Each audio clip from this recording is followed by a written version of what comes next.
Chapter 1. The Girl Who Wasn't Meant to Survive. Omegas do not look soldiers in the eye. They certainly don't speak to commanders. The words cracked across the war camp like a whip, and Denise's hands froze, water sloshing from her bucket.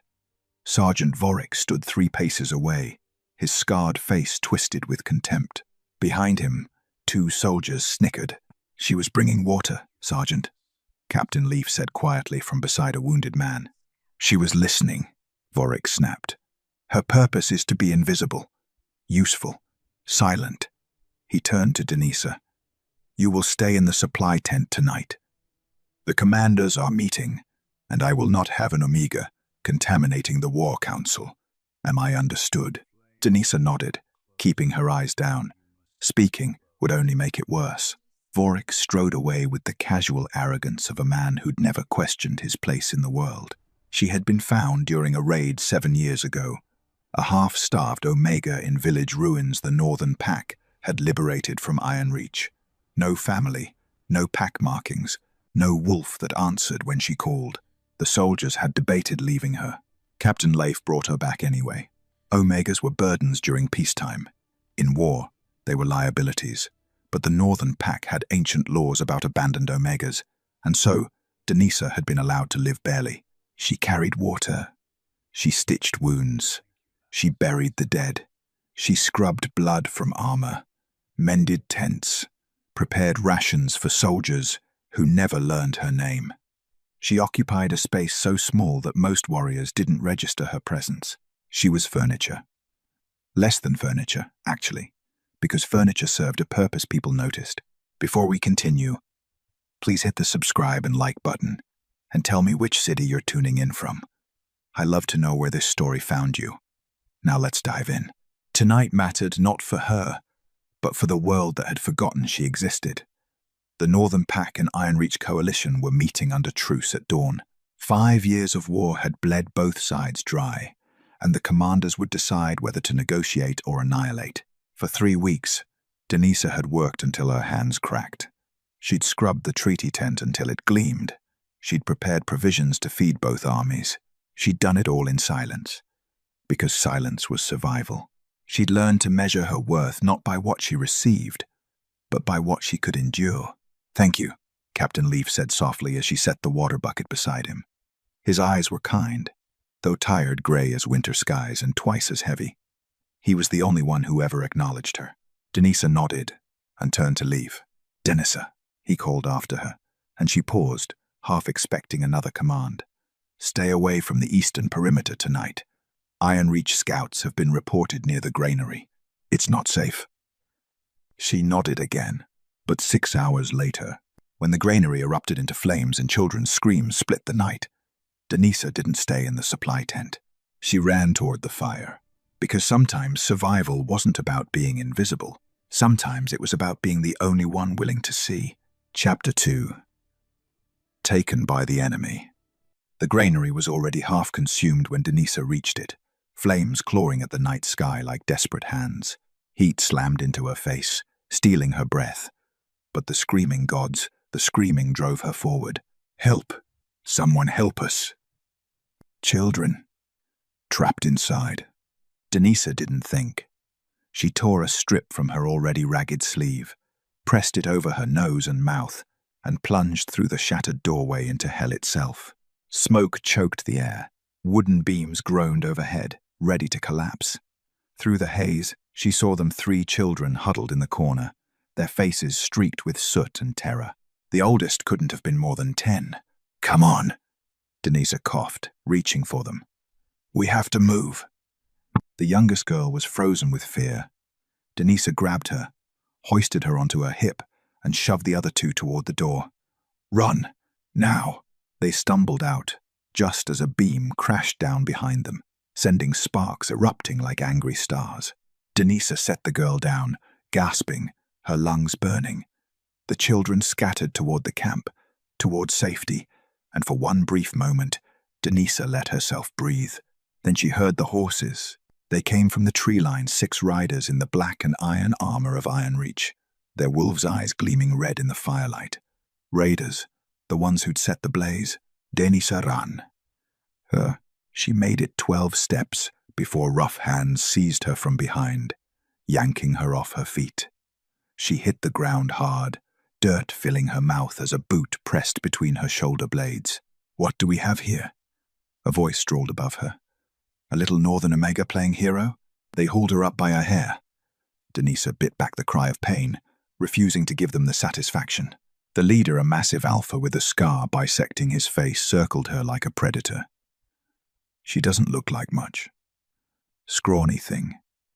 Probably doesn't even have a wolf. "Kill her, and be done with it," another soldier said, bored. "No." The scarred alpha smiled, and it was a terrible thing. "We bring her to Commander Rothan. Let him decide if she's worth keeping as a trophy. Proof we raided their camp, and they couldn't stop us." He grabbed Denisa's chin, forcing her to meet his eyes. An Omega worth nothing perfect symbol of the Northern Pack's weakness. They bound her wrists with rope that bit into her skin and threw her across the back of a horse. As they rode into Iron Reach territory, Denisa focused on breathing, on not showing fear, on surviving the next hour. Then, the next. The Iron Reach camp was a sprawling nightmare of black tents and chained prisoners. They paraded her through the center, soldiers jeering and spitting as she passed. "Look at this, Northern trash. Should have let her burn." Denisa kept her eyes forward, her spine straight. They could take her body. They couldn't take her dignity. Commander Rothan was exactly what she'd expected, cold-eyed, cruel-mouthed, decorated in the bones of his enemies. He circled her slowly in his command tent. "An Omega," he said flatly. "You brought me an Omega." "A Northern Omega, sir. Found her saving their brats. We thought—" "You thought wrong." Rothan backhanded the soldier who'd spoken, sending him sprawling. "She's useless. We can't ransom her. Can't breed her to Northern stock now that we have her. She's a waste of rope." He turned to Denisa. "But perhaps not entirely useless. We meet the Northern dogs at dawn under truce. We'll bring her. Show them what we think of their Omegas." The soldiers laughed. "Kill her after?" one asked hopefully. "Maybe. Depends on my mood." Rothan leaned close to Denisa, his breath reeking of blood and alcohol. "You're going to kneel before your own pack tomorrow, little Omega. You're going to show them exactly how worthless you are. And then, if you're lucky, we'll make it quick." They dragged her to a prisoner cage, barely large enough to crouch in, and threw her inside. Around her, other captives whispered in the darkness, their voices hollow with despair. "They'll kill us all tomorrow," someone murmured. "After the talks fail, that's what they do." "The Northern Pack won't negotiate for prisoners," another said, "especially not for Omegas. Did you hear? King Magnus Blackmane himself is coming to the truce meeting." Denisa's breath caught. She'd never seen the Alpha King. He was a legend more than a man. They said he'd killed 100 enemies in a single battle, that his wolf was black as midnight and twice as merciless, that he'd never lost a fight, never shown weakness, never knelt to anyone. "Magnus Blackmane doesn't negotiate," the first voice said. "He conquers. Tomorrow will be a bloodbath." Denisa closed her eyes and wrapped her arms around her knees. Her wrists were raw and bleeding. Her lungs still burned from smoke. Every part of her ached, but she did not beg. She did not break. When dawn came, they hauled her from the cage and dragged her toward the battlefield where two armies waited under a blood-red sky.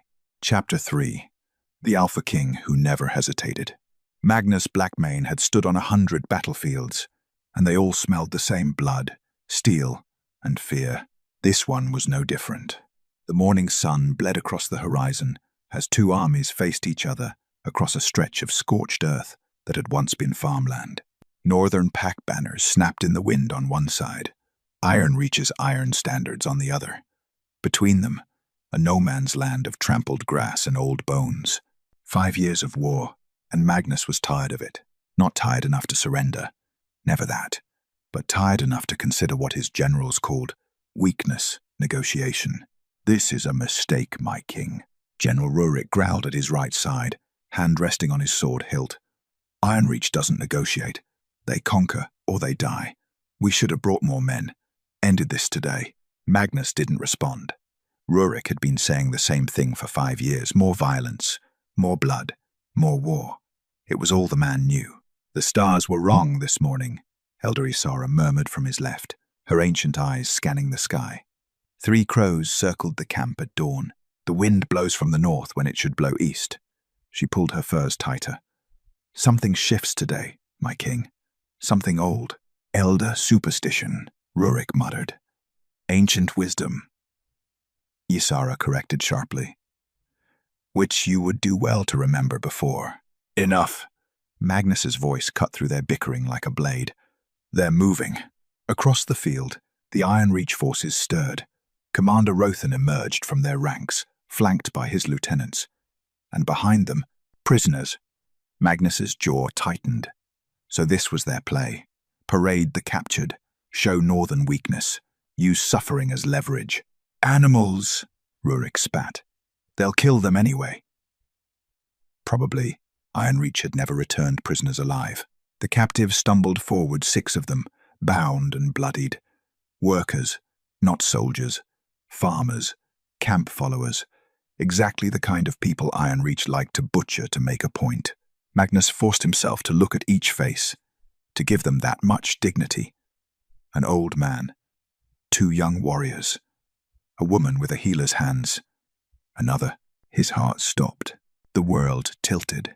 Time slowed to nothing.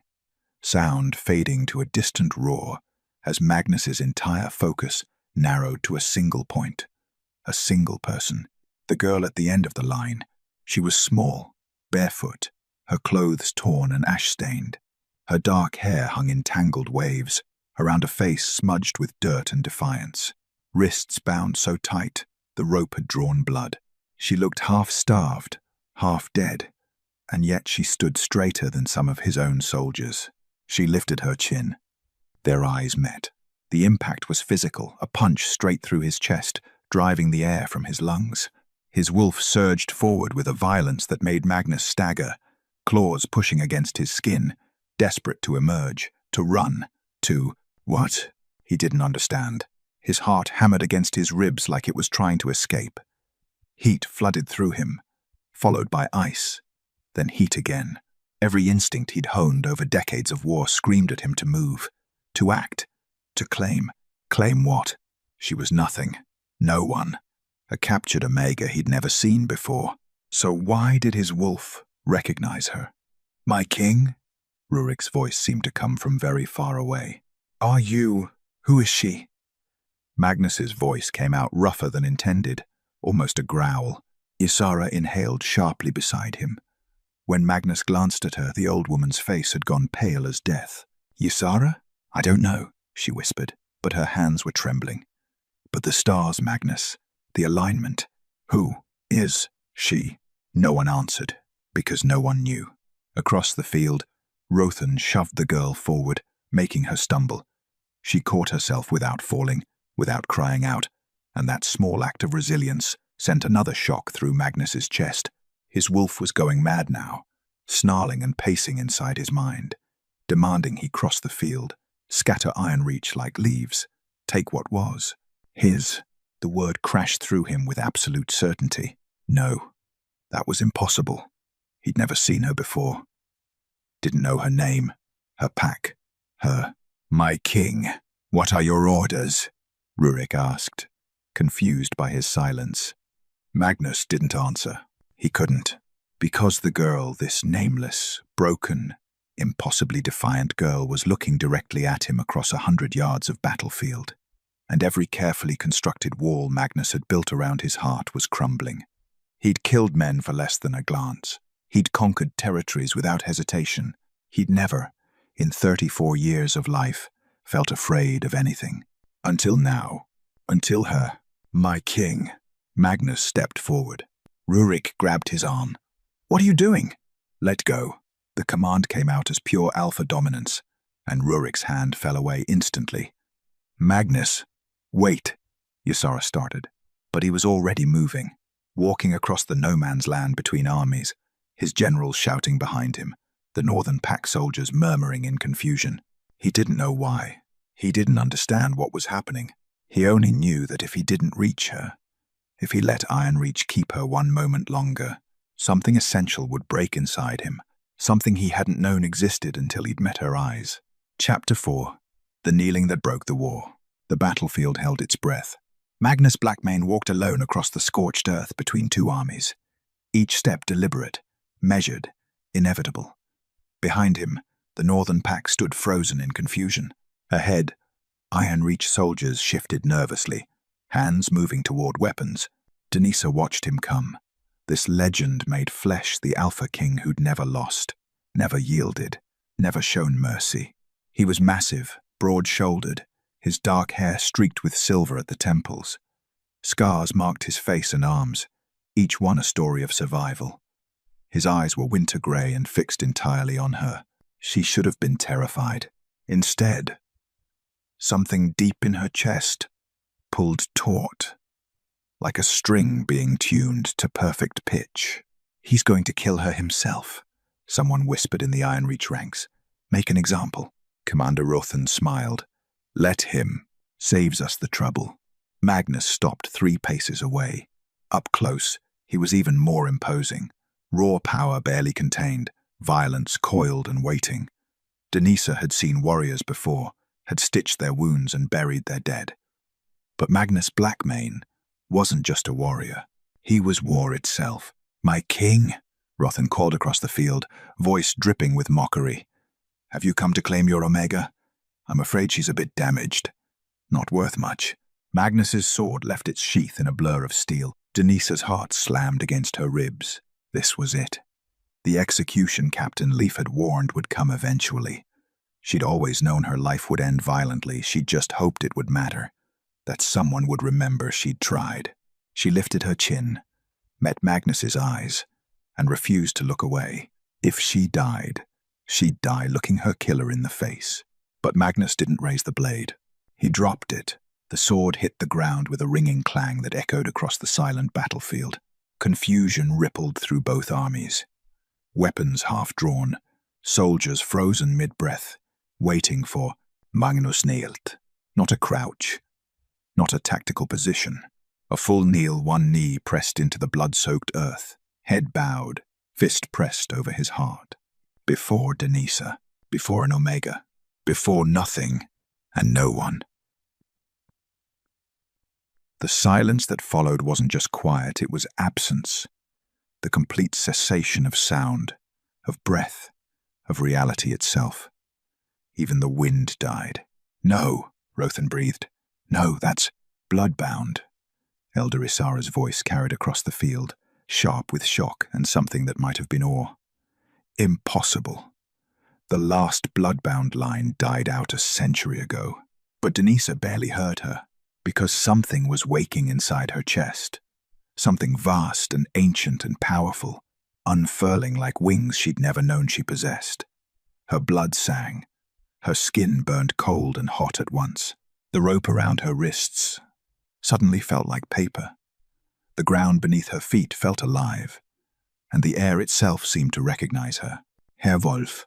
After 23 years of silence, her wolf finally answered.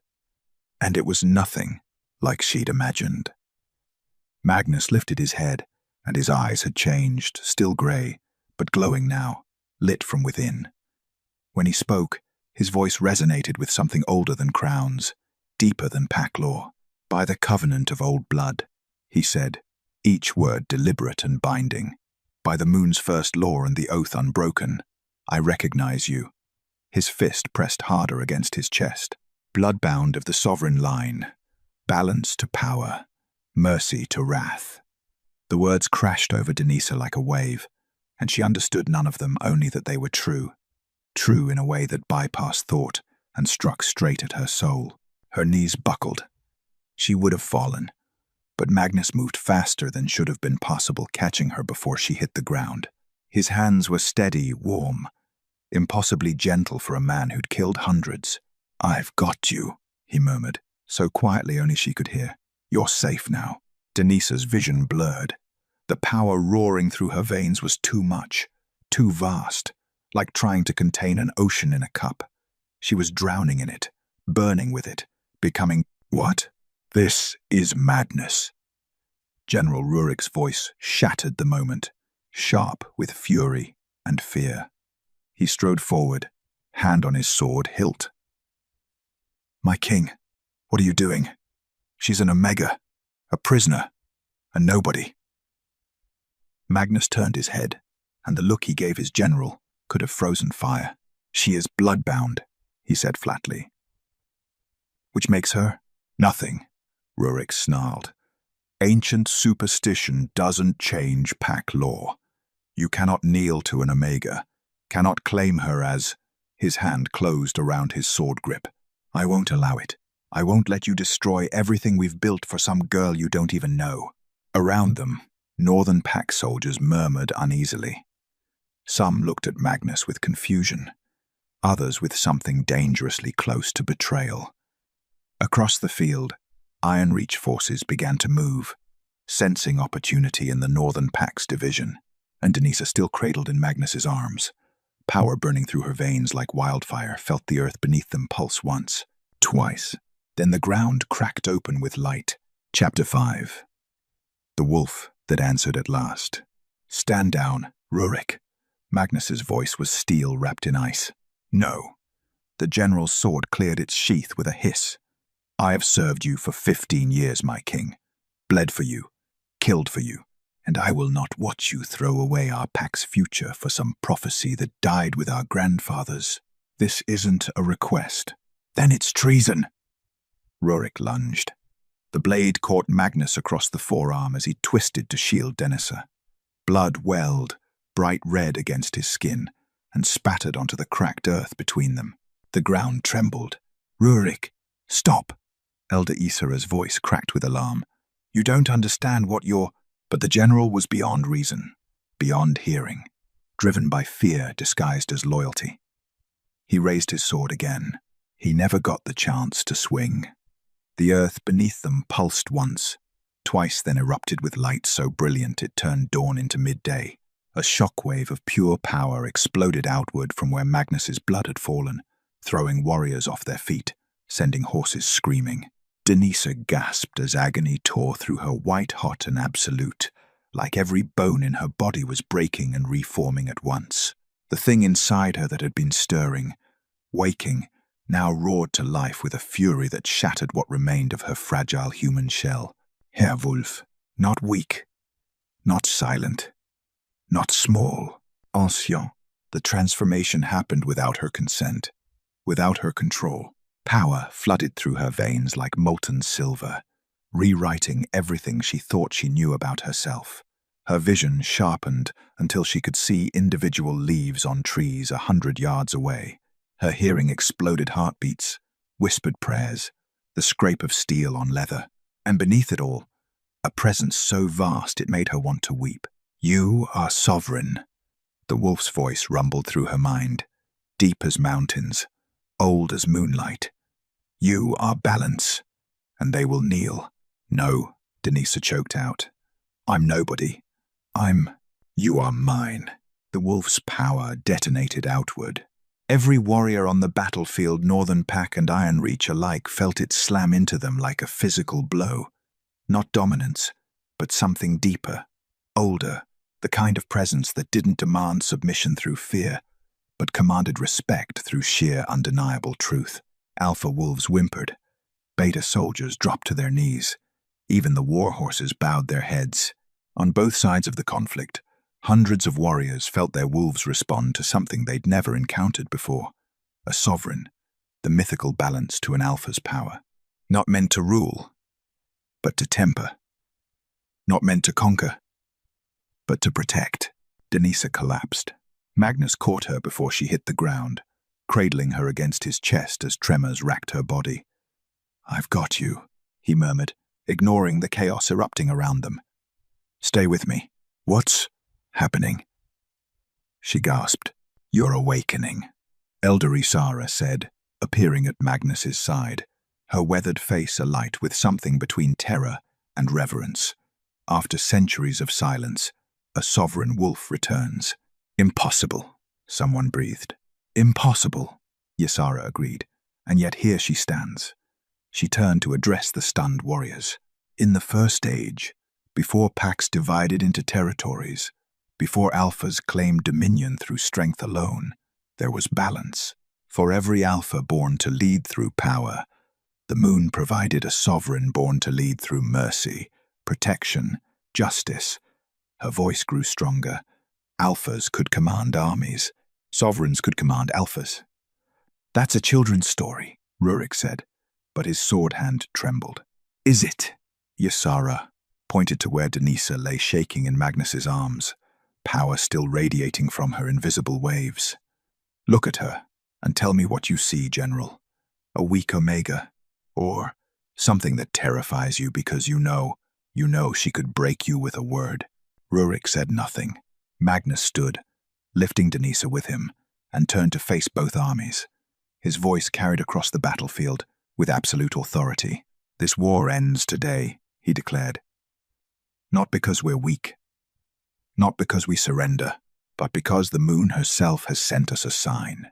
He looked down at Denisa, and something shifted in his expression, something raw and real beneath the armor of kingship. "I claim her, publicly, irrevocably, by ancient law and by choice. My king, the council," someone started, "can challenge me if they dare." Magnus cut in, his wolf rising in his voice. "But understand this, I would burn the world before I let anyone harm her. Not Ironreach, not our own pack. No one." Denisa's eyes fluttered open, glowing with golden light. "Magnus, I know," he said softly. "I know it's overwhelming, but you're not alone." Across the field, Commander Rothan watched the spectacle with cold calculation.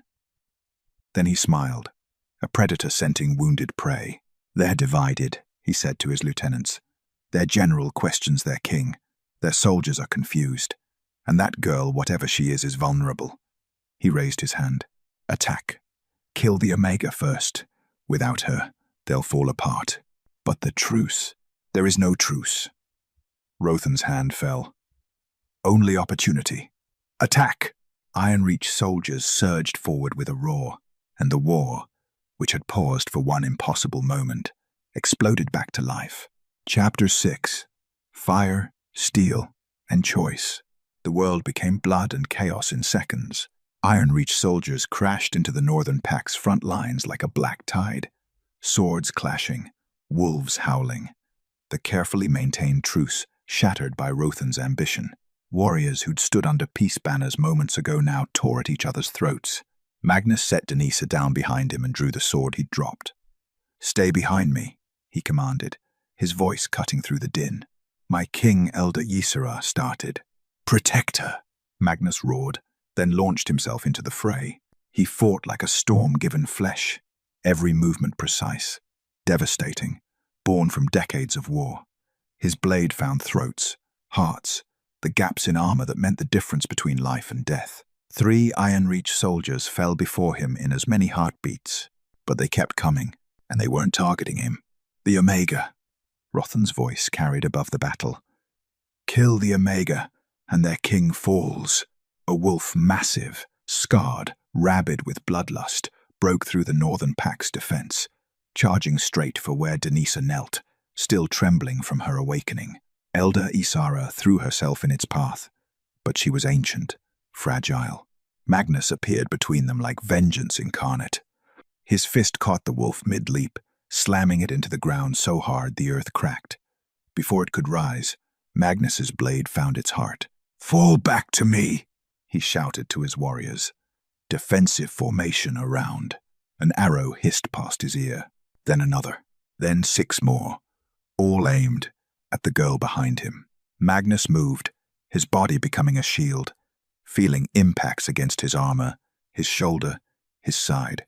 Pain blazed white-hot, but he didn't fall, couldn't fall, not while she was vulnerable. "Magnus," Denisa's voice, raw with horror. "I'm fine," he gritted out, though blood now soaked his tunic. "Stay down." But Ironreach kept coming, a coordinated assault designed to overwhelm through sheer numbers. For every warrior Magnus cut down, 2 more appeared. His soldiers fought valiantly, but they were being pushed back, surrounded, divided. This was how wars ended, not with glory, but with exhaustion and mathematics. Magnus felt his strength beginning to wane. The arrows had done more damage than he'd admitted. His vision swam. His sword grew heavy. Still, he stood. "You cannot protect her forever, Blackmane." Rothan called from across the battlefield, safe behind his own warriors. "Eventually you'll fall, and when you do, I'll make sure she suffers before." Denisa stood up. Power radiated from her in waves so intense the air itself seemed to shimmer. Her eyes blazed gold not with rage, but with something far more dangerous. Absolute authority. "Denisa." "No." Magnus reached for her. She walked past him, barefoot and bloodied, still wearing the rags of her captivity. She should have looked helpless. Instead, she looked like a queen, surveying her kingdom, and finding it wanting. An Ironreach warrior lunged at her, sword raised. "Stop," Denisa said. The word wasn't loud, wasn't shouted, but it crashed across the battlefield like thunder, resonating in the chest of every wolf, every soldier, every living thing for 100 yards. The warrior's sword froze mid-swing. His eyes went wide with shock, with terror, as his body refused to obey him. Around the battlefield, combat slowed, stopped, soldiers trapped between their own will and something infinitely stronger. Their wolves had submitted to her command. "What is this?" someone gasped. "She's controlling us." "I'm not controlling anything," Denisa said, her voice steady despite the tremors still racking her frame. "I'm simply asking your wolves a question." She looked around at the frozen warriors, Ironreach and Northern Pack alike. "Is this what you want? More death? More blood? More war?" "Silence. Because I've seen war." Her voice hardened, edged with 5 years of buried pain. "I've buried children. I've stitched wounds that should never have existed. I've carried water for soldiers who didn't know my name, and dug graves for warriors who died protecting nothing but pride." She turned to face Rothan directly. "And I am tired of it." The commander tried to move, to speak, but his own wolf held him frozen. "You broke a sacred truce," Denisa continued. "Attacked under peace banners. Ordered the death of someone you yourselves deemed worthless. So which is it, Commander? Am I worth nothing, or worth killing?" Rothan's jaw worked, but no sound emerged. Denisa took a breath, and the entire battlefield seemed to hold it with her. "Enough," she said. The word detonated across the field with the force of a physical blow. Weapons fell from nerveless fingers. Knees buckled. Warriors, hundreds of them, on both sides collapsed as their wolves simply surrendered, not to dominance, to truth. The fighting stopped, not because soldiers chose to stop, but because their wolves refused to continue, refused to fight against the sovereign's will, against the moon's own balance made flesh. In the terrible silence that followed, Denisa swayed. Magnus caught her before she fell, pulling her against his chest. "I've got you," he whispered. "You did it. You stopped them." "I didn't mean to," she gasped. "I just wanted it to end." And it has. Around them, warriors on both sides slowly, shakily, lowered their heads, not in defeat, in reverence. Chapter 7. The Omega, who ended a war. The battlefield remained frozen, suspended in the impossible moment where violence had simply stopped. Then, slowly, deliberately, a Northern Pack warrior knelt, not to Magnus, toward Denisa. Another followed. Then 3 more, then dozens, until the entire Northern force had lowered themselves to the blood-soaked ground not in defeat, but in recognition of something their wolves understood even if their minds struggled to comprehend. Across the field, Ironreach soldiers looked to each other with wild, confused eyes. Their wolves were still submitting, still refusing to fight, and the cognitive dissonance was breaking them. "Stand up," Commander Rothan snarled, finally regaining control of his voice. "I command you to. You command nothing." The voice came from within Ironreach's own ranks. A grizzled captain stepped forward, his face scarred from decades of war. "Not anymore, Rothan." "What are you?" You broke sacred truce, ordered attack under peace banners. The captain's hand moved to his sword. That's not warfare, that's dishonor, and I won't follow a commander who has none. Coward, Rothan spat. I'll have you. You'll have nothing. The captain looked at his fellow Ironreach soldiers. I'm done. 5 years of this war, and for what? So Rothan can chase glory.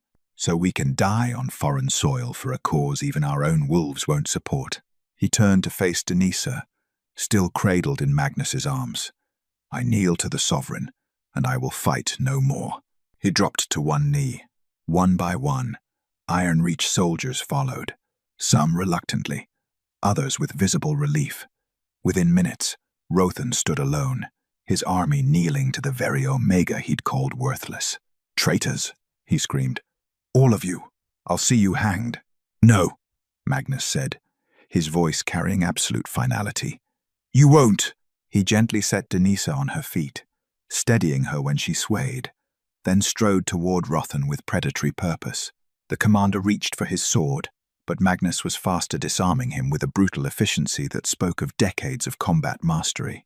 By the old laws, Magnus announced, his voice ringing across the silent battlefield. The breaking of sacred truce is punishable by death or exile. You have one chance to speak, Rothan. Why should I spare you? Rothan's face twisted with hatred. That girl is an abomination, a threat to the natural order. Omegas serve, they don't command. She's sovereign, Elder Isara interrupted, stepping forward. She is what you fear most, proof that power without balance destroys everything it touches. She looked at the kneeling armies. For 5 years, we fought because alphas on both sides believed strength alone could end conflict. But strength only creates more strength. Violence breeds violence. The cycle never ends, she gestured to Denisa, until someone breaks it. Magnus looked back at Denisa, and something passed between them, understanding, recognition, choice. He returned to her side and offered his hand. She took it. Together, they faced both armies. The war is over, Magnus declared. Not through conquest, not through surrender, but because we choose to end it. He looked at the Ironreach soldiers. Return to your territories. Tell your leaders that the Northern Pack will not pursue. We will rebuild what was burned, heal what was broken, and honor our dead with peace instead of more bloodshed. And Rothan? The Ironreach captain asked. Magnus glanced at Denisa. She stepped forward, her voice quiet but carrying across the field with crystalline clarity. Exile. Let him live with the knowledge that the Omega he called worthless ended the war he couldn't win. Rothan's face went purple with rage. You can't. She just did, Magnus said flatly. Be grateful. My judgment would have been harsher. He nodded to 2 Northern Pack warriors. Escort him to the border. If he returns, the sentence becomes permanent. As they dragged the former commander away, Magnus turned to his own general. Rurik. The general stood rigid, his face unreadable. For a long moment, he said nothing. Then, slowly, he knelt. My king, he said roughly. I spoke in error, drew steel against my own. By law, I should be demoted. Magnus interrupted. You're no longer general. Captain Leif will assume command. He paused. But you may remain in the pack. Your service earned that much. Rurik's jaw worked. Then he nodded once, sharply, and stepped back into the ranks. Magnus raised his voice. Let it be known from this day forward, the Northern Pack recognizes the Sovereign's authority, not above the Alpha, but beside them. He looked at Denisa, and for the first time, his expression softened. Power and balance, strength and mercy, as it was meant to be. Elder Ysara stepped forward, tears streaming down her weathered face. The old era dies today, she announced. The new one begins. May the moon bless what grows from this battlefield, not more war, but understanding. Not more death, but life. The armies remained kneeling as the sun broke fully over the horizon, painting the blood-soaked field in gold. And in the center of it all, an Omega who'd been invisible for 23 years stood beside an Alpha King. Not behind him, beside him. Equal. Chapter 8. Not a king, not a prisoner. The camp was quiet for the first time in 5 years. No war drums, no sharpening of blades, no warriors pacing before dawn raids. Just the crackle of campfires, the soft murmur of healing songs, and the profound, almost sacred silence of exhausted peace. Denisa sat alone by a stream on the camp's edge, finally clean after days of grime and blood. Someone, Captain Leaf, she suspected, had left fresh clothes and food. She'd managed the clothes. The food sat untouched beside her. She was too tired to eat, too overwhelmed to think, too terrified to feel. You saved thousands of lives today. Magnus's voice came from behind her. You should be celebrated, feasted. Why are you hiding out here? Denisa didn't turn. I'm not hiding. I needed quiet. May I join you? She nodded, and he settled beside her close enough that she could feel his warmth, distant enough to give her space. For a long moment, neither spoke. Your wounds, Denisa said finally, nodding to where bandages showed beneath his tunic. Are they healing? Elder Ysara has capable hands. He paused. You stopped the battle before I bled out. I owe you my life. You shielded me from arrows. I'd say we're even. I'd say we're just beginning to understand the ledger. Another silence, less uncomfortable than the first. Why did you kneel? Denisa asked quietly. The first time, I mean, on the battlefield. You didn't know what I was, didn't know about sovereigns or bloodbound or any of it. So why? Magnus was quiet for so long she thought he wouldn't answer. Then, because when I looked at you, something inside me recognized you. My wolf knew you before my mind could comprehend it. He picked up a smooth stone, turning it over in his scarred hands. There's a prophecy, an old one, passed down through my bloodline. It says that a Blackmane king would meet his match not on the battlefield, but on it, that he would kneel not in defeat, but in recognition of the one thing stronger than his power. What thing? I didn't know. My father thought it meant death. My grandfather thought it meant the moon herself. Magnus looked at her. But the moment I saw you broken, bound, defiant, I understood. It meant balance. It meant you. Denisa's throat tightened. I'm not strong. I'm just... You ran into a burning building to save children you didn't know, Magnus interrupted. You endured capture without begging. You stood before 2 armies and commanded them to peace. He shifted closer. Denisa, I've spent 34 years believing strength meant never bending, never yielding, never showing weakness. And then you appeared and showed me that the greatest strength is knowing when to stop. I didn't want to stop a war, Denisa said, voice breaking. I didn't want power or recognition or a sovereign wolf or any of this. I just wanted someone to see me, to know I existed, to prove I was worth something beyond what I could carry or bury or endure. You've always been worth everything. You didn't know me 3 days ago. No, Magnus agreed. But my soul did. He stood, and for a heart-stopping moment, Denisa thought he was leaving. Instead, he moved in front of her and knelt the same way he'd knelt on the battlefield, fist pressed to his heart. What are you doing? Denisa whispered. Not kneeling as a king, Magnus said quietly. As a man. A man who's terrified, actually. You? Terrified? Absolutely. His winter-grey eyes met hers. Because I've faced 1,000 enemies and never questioned if I'd survive.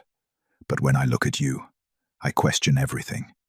Whether I'm worthy, whether I can protect you, whether you'll choose me when the dust settles and the prophecy fades and you're left with just me. Denisa's breath caught. Magnus, I know fate pushed us together, he continued. The blood-bound bond, the prophecy, your awakening, none of that was our choice. But this moment, he reached up slowly, giving her time to pull away, and gently took her hand. This is I'm not asking you to accept me because the moon says we're matched. I'm asking because I want to know you. The girl who saves children, who stands straight, even in chains, who changed the world and then hid by a stream because she needed quiet. Tears spilled down Denise's cheeks. I never wanted power. I know. I still don't know how to be whatever I'm supposed to be. Neither do I, Magnus admitted. But we can figure it out together. If you want. You're a king. And you're sovereign. Seems we're equally burdened. Despite everything, the trauma, the fear, the overwhelming uncertainty, Denisa laughed. It was a small sound, broken and watery, but real. Magnus smiled, and it transformed his scarred, war-hardened face into something almost gentle. Is that a yes? He asked softly. Denisa looked at him, truly looked. Not at the legend, not at the Alpha King, but at the man kneeling before her. The man who'd shielded her body with his own, who'd chosen her over his general's approval, who was terrified and admitting it. She reached out and touched his face, feeling the rough texture of scars, the warmth of skin. Yes, she whispered. Not because fate decided, because I do. Magnus closed his eyes, and she felt him tremble, this man who'd never shown weakness, who'd conquered territories and commanded armies. Thank the moon, he breathed, and when he opened his eyes again, Denisa saw her own reflection there, no longer invisible, no longer worthless, simply seen. Finally, after 23 years of silence, she was seen. Chapter 9. The Silence. After the kneel. 3 months later, the world looked different. Not in the way landscapes change after war, though those changes existed too. Villages rebuilding, fields replanted, borders redrawn with treaties instead of blood, but in the way people moved through it. Omegas walked through northern pack territory with their heads high now, protected under new laws that Magnus and Denisa had written together by candlelight. Laws that said worth wasn't measured by strength alone. That service deserved recognition. That invisibility was a choice, not a sentence. The Iron Reach coalition had fractured after Rothan's exile, not into chaos, but into smaller, autonomous packs that chose cooperation over conquest. Some had even sent emissaries to the northern pack, seeking guidance on implementing their own protections for those deemed weak. Captain Leaf, now General Leaf, oversaw the integration of former enemies into a unified peacekeeping force. Former soldiers became builders, healers, teachers. Swords were reforged into plowshares, literally, in some cases. Elder Isara spent her days recording everything for future generations. The awakening, the kneeling, the day war stopped because mercy proved stronger than steel. And Denisa was learning what it meant to be sovereign, not through dominance, as Magnus ruled, but through presence. She mediated disputes that would have once escalated to bloodshed. She walked through camps and remembered names, faces, stories. She stood beside Magnus during councils and spoke when others would not, for the forgotten, the dismissed, the ones who'd learned to survive by being silent. The pack didn't always understand her. Some still whispered that an Omega shouldn't stand equal to an Alpha King, but none could deny that since her arrival, the Northern Pack had transformed from a war machine into something that resembled a home. Tonight, the moon hung full and red over the kingdom, the first blood moon since Denisa's awakening. Magnus had declared it a night of remembrance, not celebration, a time to honor those lost in 5 years of war, and to acknowledge the peace that followed. Denisa stood on the palace balcony, watching thousands of candles flicker to life across the territory, one for each fallen warrior, each burned village, each life the war had consumed. It's beautiful, Magnus said, joining her. He wrapped a fur around her shoulders against the autumn chill. And terrible. Both, Denisa agreed. That's what makes it true. He pulled her closer, and she leaned into his warmth, this man who'd become her partner in every sense, not because fate demanded it, but because they'd chosen it, daily, deliberately. Do you ever regret it? Magnus asked quietly. Your life before was simpler, quieter, My life before was invisible, Denisa corrected. This is overwhelming and terrifying, and sometimes I still don't know what I'm doing. She turned to face him. But I'm seen now. By you. By them. By myself. She touched his chest, feeling his heartbeat strong and steady. No, I don't regret it. Magnus pressed his forehead to hers. Good, because I'm rather attached to having you beside me. Just beside? Denisa teased. Beside. Behind. In front. Anywhere you choose to stand. Frankly, as long as you stand within my life. She kissed him, then soft and slow. A promise renewed. Below them, the candles continued to bloom like stars across the darkness. Thousands of lights for thousands of stories. Some ended in tragedy, some in hope. All of them mattered. They'll remember this, Magnus murmured against her hair. Centuries from now, they'll tell stories about the war that ended, not with swords, but with a word. About the king who knelt. About the Omega who commanded armies to peace. I hope they remember it right, Denisa said. Not as a fairy tale where everything was easy, but as the truth that peace is harder than war. That building takes more strength than destroying. That sometimes the bravest thing you can do is stop. They'll remember, Magnus promised. I'll make sure of it. And he would. They both would. Because some stories deserve to be told exactly as they happened, without embellishment, without romance glossing over the pain. The truth of how an invisible Omega became sovereign. How a war-hardened king learned mercy. How two people found each other in the worst possible circumstances and chose to make something beautiful from the ashes. In the distance, wolves began to howl, not in mourning, but in acknowledgement. The blood moon answered, bathing the world in crimson light. Denisa thought of the girl she'd been 3 months ago, carrying water, burying the dead, existing in the margins of other people's stories. That girl had believed she was nothing. She'd been wrong. Everyone had been wrong. She had been born invisible, forgotten, dismissed as worthless by a world that measured value in strength alone. But the world would never forget the day kings learned to kneel not in defeat, but in recognition of the one truth that survives long after empires fall. Balance is the only power that lasts, and mercy is the only victory worth winning. If this story stirred something in you, I'd love to hear your thoughts in the comments. Your voice shapes the legends I tell next. And subscribe for more tales where fate never chooses wrong. The end.